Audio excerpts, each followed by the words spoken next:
जय श्री राम, जय हनुमान जी महाराज। मित्रों, मैं एस्ट्रोलॉजर ब्रजेश मिश्रा, मेरे यूट्यूब चैनल पर आप सभी का हार्दिक स्वागत है। मित्रों, मैं लेके आया हूं 2025 में सबसे बड़ा ग्रहण जो भारत में दिखाई देने वाला है। पहला ऐसे ग्रहण जो कि 2025 में चंद्र ग्रहण जो कि भारत में दिखाई देने वाला है। और क्या होगा, किन राशि पर कितना अशुभ फल देने वाला है, कितना शुभ फल देने वाला है, वो मैं विस्तृत जानकारी आपको देना चाहता हूँ। मित्रों, जैसे कि बताना चाहता हूं कि 2025 में जैसे कि 7 सितंबर 2025 रविवार के दिन चंद्र ग्रहण का लगना, अमावस्या के दिन, ये कितना इफेक्ट होने वाला है किन राशियों पर और क्या करना चाहिए क्या नहीं करना चाहिए। खास कर करके जब चंद्र उदय, उस दिन 5 से कुछ शहरों में 5-6 बजे से 7 बजे तक चंद्र जो है उदय हो जाएंगे। तो कुछ नगर में भी, गांव क्षेत्र में भी आप देख सकते हैं चंद्र ग्रहण। और खास कर करके क्या बचना चाहिए, क्यों और किन राशियों पर विशेष कर करके इनको क्या फल, अशुभ फल देंगे, क्या शुभ फल देने वाले हैं, वो सारा मैं आपको फिर से बताना चाहता हूँ। मित्रों, जैसे कि चंद्र ग्रहण जो है, इनका जो टाइम है, अवधि जो है, इस बार सबसे लंबा टाइम है। 3 घंटा 29 मिनट का अवधि है इस बार चंद्र ग्रहण का। क्योंकि इस बार जो है 9:57 पर रात्रि को इसका जो है मलिन अवस्था में चंद्र ग्रहण जो है शुरू हो जाएगा। और पूर्ण रूप से जब प्रारंभ होगा, मलिन अवस्था के बाद जब प्रारंभ होगा, वो आपका रात्रि के 11:01 से प्रारंभ होकर करके और स्पर्श हो जाओ शुरू करेगा। उसके बाद खत्म होगा, समाप्त होगा रात को 1:26 पर एक ग्रहण समाप्त होगा।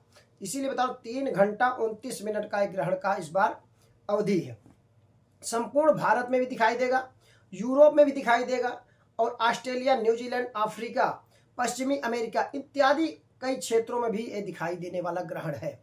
खास कर करके मित्रों की ग्रहण काल के बाद क्या करें क्या न करें, ये भी मैं बताना चाहता हूं आपको।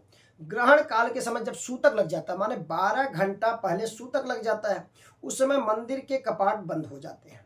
आप अपने मंदिर, आपके घर में भी मंदिर है तो उसमें पर्दा इत्यादि डाल दीजिए। भगवान को स्पर्श उस समय नहीं करना है, जब स्पर्श नहीं करना उस पीरियड में। और खास कर करके आपको उस पीरियड में जब मंत्र, स्तोत्र आदि जो भी है कुछ भी आप कर सकते हैं, पाठ कर सकते हैं, रामचरितमानस पढ़ सकते हैं, दुर्गा सप्तशती पढ़ सकते हैं, भागवत कथा पढ़ सकते हैं, आप कुछ भी पढ़ सकते हैं, तंत्र मंत्र आदि जो भी आपका दान आदि करना चाहते हो वो आप कर सकते हैं ग्रहण के बाद। तो इस पीरियड में हवन इत्यादि भी आप जो है कर सकते हैं। अगर आप तीर्थ स्थान स्नान करना चाहते हैं, तीर्थ इत्यादि पे आप जाना चाहते हैं, तो अगर आप वहां पर गए भी हैं तो हवन इत्यादि शुभ कृत्यों का आप काम कर सकते हैं। जहां तक हो सकता है कि धार्मिक लोग जो होते हैं, अनुष्ठान वगैरह ग्रहण काल में इनको करना चाहिए। अगर करते हैं तो उसका फल जो है आपको, भगवान के ऊपर अगर ग्रहण लग रहा है तो उसमें आपको पूजा पाठ इत्यादि जरूर करना चाहिए। संगीत वगैरह, भजन कीर्तन, आप ढोल वगैरह बजा करके भगवान के सामने आप दूर से कर, कपाट बंद है मंदिर में या कहीं भी आप कुछ भी आप चीजें कर सकते हैं।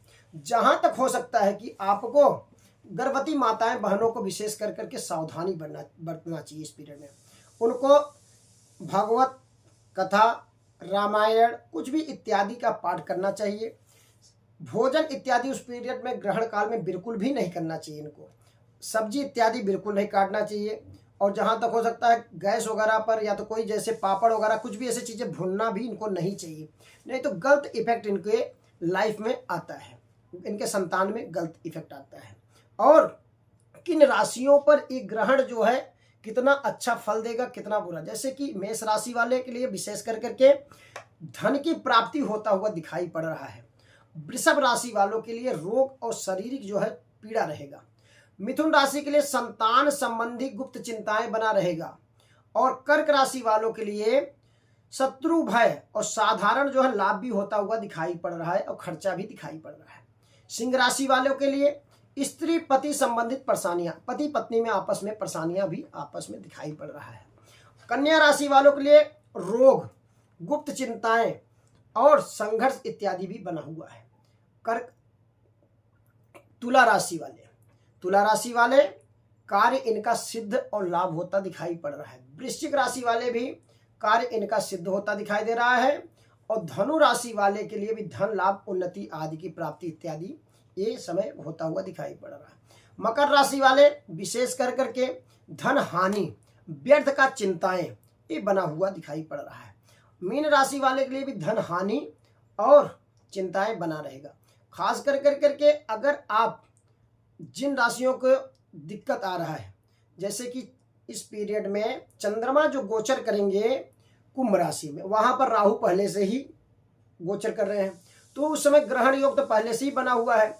उस पीरियड में जिन राशि के लिए ग्रहण का समय या फल अच्छा, शुभ फल या अशुभ फल जैसे मिल रहा है, तो ऐसे जातक को यथाशक्ति जाप, पाठ, ग्रह शांति, चंद्रमा का जिस समय चंद्रमा जिस राशि में गोचर कर रहे हैं, माने मकर राशि में गोचर कर रहे हैं, तो शनि आदि का दान, जो भी आप अगर दान देना चाहते हैं, और अनिष्ट ग्रहों की छीण किया जा सकता है। इसके अतिरिक्त आप जो है ग्रहण के उपरांत औषधि स्नान करने से, माने जो औषधि होता है, औषधि में कुछ भी आप डाल करके स्नान करते हैं तो उससे आपकी शांति होता है। औषधि स्नान करते हैं, अगर जैसे मान लीजिए ग्रहण समाप्त हुआ, जिसको हानि जैसे बताया जाए, जिस राशि को हानि है तो औषधि डाल करके स्नान करते हैं तो उनके लिए बहुत अच्छा रहेगा। और ग्रह शांति के लिए भी ग्रहण काल में महामृत्युंजय मंत्र का अगर जाप करते हैं तो उनके लिए शुभ माना जाएगा, अच्छा रहेगा। खास करके ऐसे जातक को, माताएं बहनों को खास करके, इनको इस पीरियड में एक पात्र में घी ले लें, उसमें अगर तांबे का सिक्का डाल देती हैं, जो गर्भवती माताएं बहनें हैं, उसमें अपना सकल चेहरा देख करके किसी सुयोग्य ब्राह्मण को, योग्य जो ब्राह्मण हो, उनको आप दान देते हैं तो आपके लिए बढ़िया रहेगा। फल हो गया, मिष्ठान हो गया, दक्षिणा इत्यादि ग्रहण समाप्त जैसे 8 तारीख को जा करके नहा धो करके संकल्प करके आप उनको अगर देते हैं तो आपके लिए बहुत अच्छा रहेगा। तो खास करके माताएं बहने के लिए सावधानी बरतना चाहिए। जिनके गर्भवती हो उनको तो खास करके ये आप उपाय करना चाहिए, और भगवान के सामने श्री हरि कीर्तन भजन इत्यादि करते रहना चाहिए। और जहां तक हो सके भगवान का स्मरण करें ग्रहण काल में कि भगवान, ये जो ग्रहण है, जो आपके ऊपर इतना बड़ा ग्रहण लग रहा है, तो जिससे आप हमारे घर में सुख शांति समृद्धि बनी रहे, अपनी मनोकामना की, जो हमारे संतान पेट में पल रहा है उसको सब सुख शांति समृद्धि बनी रहे, ये मनोकामना करते हुए आप मंत्रों का उच्चारण करते रहिए, बहुत अच्छा आपको फल मिलेगा। जय श्री राम, जय हनुमान जी महाराज।